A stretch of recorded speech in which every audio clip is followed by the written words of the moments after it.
Rights to freedom is dead. We're coming to get our check. Black first, my brothers and sisters. Welcome to the Afro Elite YouTube channel. I'm your host, Afro Elite.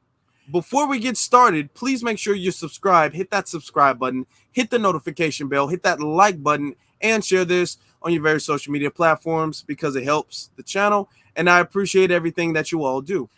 Now, what we're about to talk about is a little bit interesting because we're actually seeing a rare occurrence of Black people's property. When it's damaged, the person who did it actually gets some type of punishment for it. We're really not used to that. We're used to Black property being vandalized, punished, destroyed, stolen, and everybody acts confused. Nobody, and when I say everybody, I mean law enforcement. Nobody acts like they have any idea of what happened or what to do. And when they catch the person, they give them a slap on the wrist and they kind of let them go. Even though in this situation, they kind of gave them a slap on the wrist. But we're going to talk about it. Now, before we really get into it, I just want to prefix this that the Proud Boys, whether they say it or not, they're not a nationalist organization. They don't have anything against immigrants the way they say they do. They're an anti-Black organization. They're a white supremacist organization that believes selectively in nationalism. They don't. The thing is, white supremacy or white supremacist organizations, they nitpick and cherry pick when they want to be nationalists and when they don't want to be nationalists. Everything else besides anti-Blackness, that is kind of up in the air. They're one way this way, they're another way this way. They kind of switch, and it's like a jacket they put on and they take off. The only thing that's consistent with all of these groups are their hatred of Black people. So that's what the Proud Boys are. And the news, the media, they might tell you something different, but I just want you to know that that's what the Proud Boys are before we get started. Proud Boys to pay church $1 million for destroyed Black Lives Matter sign. DC judge ruled members of the Proud Boys vandalized Black Lives Matter sign displayed on front lawn of a historic Black church in 2020. The Proud Boys organization must pay more than $1 million to a historic Black church in DC after a judge determined members of the group damaged a Black Lives Matter sign displayed on the building's front lawn in 2020. Now, if you guys have seen my live about hate crimes, there was somebody who stole, they didn't destroy, but they stole two rainbow flags. And they got hate crimes. This individual got 2 hate crimes each time he stole the flag, a rainbow flag. Now they're just destroying Black Lives Matter signs on churches, okay? Now they have to pay for vandalism, but they're not being charged with a hate crime. Now, if they did this to a synagogue, if they did this to a rainbow flag, oh, it's a hate crime. But Black Lives Matter flag, vandalism, just pay for the damage. All right, that's what they're being punished with. It continues to say, Metropolitan African Methodist Episcopal Church sued Proud Boys International LLC in 2021 after alleging members of the group vandalized the church's sign during a march in December 2020 and subsequently left threatening messages on the church's voicemail. Yep, but you're not going to see a hate crime for that, though. Threatening, freedom of speech. You're not going to see a hate crime for that, okay? It continues to say, DC Superior Court Judge Neil E. Kravitz ruled that the December 12th, 2020 rally by hundreds of Proud Boy members and supporters following Donald Trump's failed re-election bid was a, quote, attack on Metropolitan AME Church that, quote, resulted from a highly orchestrated set of events focused on the Proud Boys' guiding principles, white supremacy and violence. In the 34-page ruling, the judge ordered the Proud Boys to pay the church $1.3 million. Okay, they got to pay the church. Where's the prison time? I mean, they should at least, prison time. You're threatening a church, you're damaging property. Where's the prison time? For them to pay $1.3 million, that's not a very severe punishment. And that's not the punishment that you would have given anybody else if they damaged a synagogue, or if they and of course, so we get this clear, I'm not condoning damaging anything, But if they damaged the synagogue, it would be a lot more severity done when it came to the punishment. What he thought the punishment should be would be a lot more severe.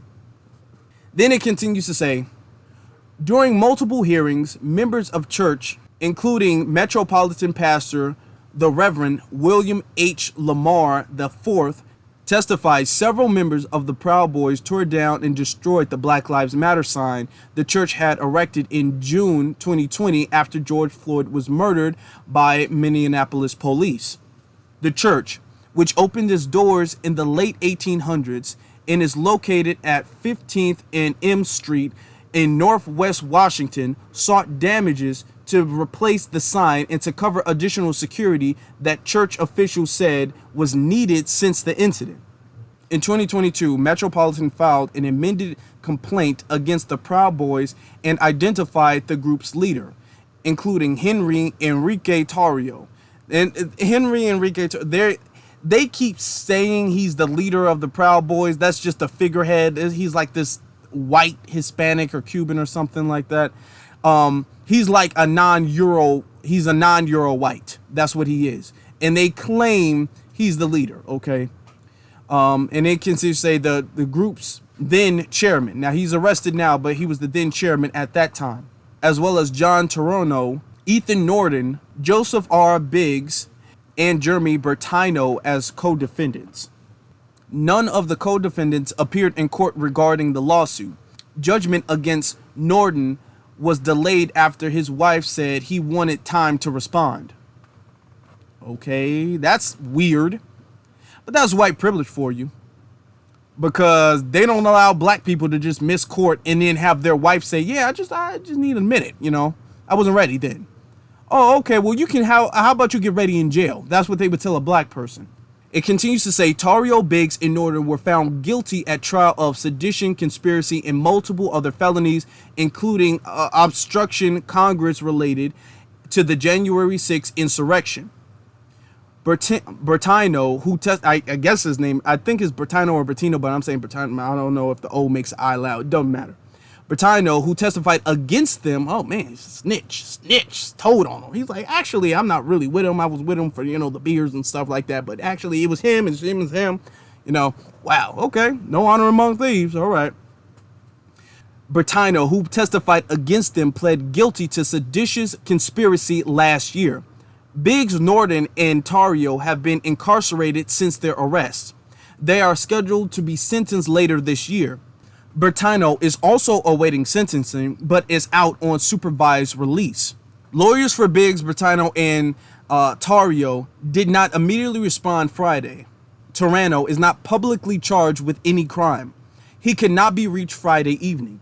Tarrio claimed responsibility for burning a Black Lives Matter banner from another D.C. church that same night and was arrested when he arrived in D.C. on January 4th, 2021. Federal prosecutors said the incident helped explain why the Proud Boys turned on police 2 days later.